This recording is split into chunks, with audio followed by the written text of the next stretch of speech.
All right, now we're going to go ahead and take a look at how I approached rendering Isabel here. Um, so as I mentioned before, your first step is going to, or in previous lessons, the the first thing I do is I always apply a midtone, which is what I do here. Right, we're watching this in faster speed, so I know that you know in your head that some things are gonna be lighter than others, but it's always safe to just like start a midtone across everything. Okay, then I actually find the light source, or I mark it on my paper. Okay, once you start to understand this a little bit better, you don't necessarily need to put that there. However, it helps me just to remember, like, okay, everything has to follow the rules of this one light source, right? If it's closer to the light source, then it's light. If it's further from the light source, it's dark, right?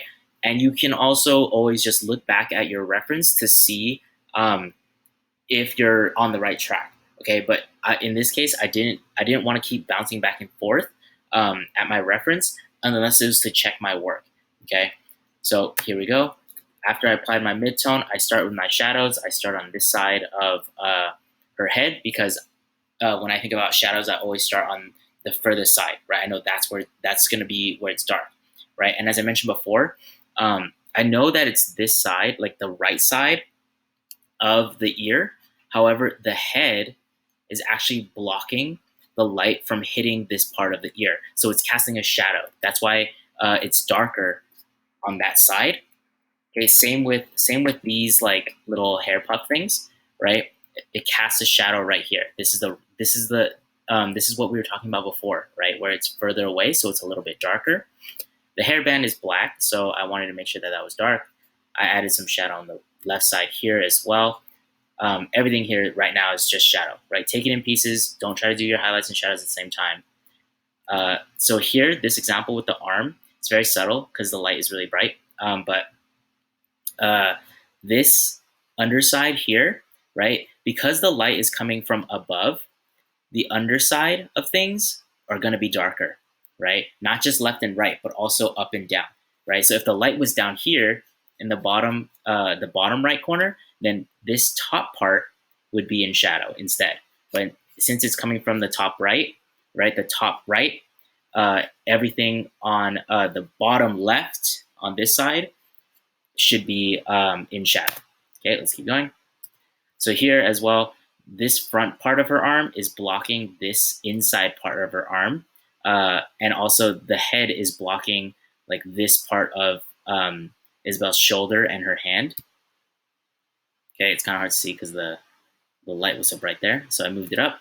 If you look down here, okay, her skirt is creating a shadow down here. This leg is, here, let me move this. This leg, right? This part is closer to the light. This part is further from the light. So that's why this is in shadow. And this down here is especially in shadow because it's being blocked by the skirt and this leg. Okay. All right.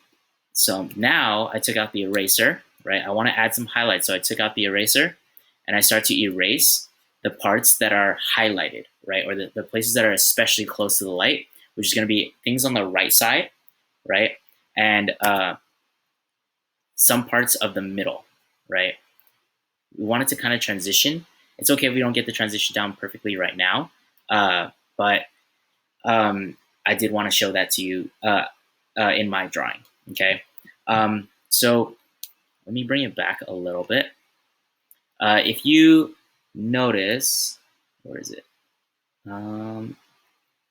Sorry, yeah. If you notice here, after I added in those highlights, I actually added in something here called local value. You don't necessarily have to do it, but if you look at the reference, this part of her sweater is darker, so I wanted to accentuate that by making it darker. It still follows the same principles as before. This part is slightly darker than, like, say, this part because it's in shadow, right? The inside of the mouth is it's being very hidden from the light compared to her tooth, which is actually coming forward, right? So that's why back here it's dark and this tooth is still white, okay? So let's go over that one more time. Midtones first, right? You don't really need to know where the light source is for the midtones. Then I mark the light source, Then I add in the shadows.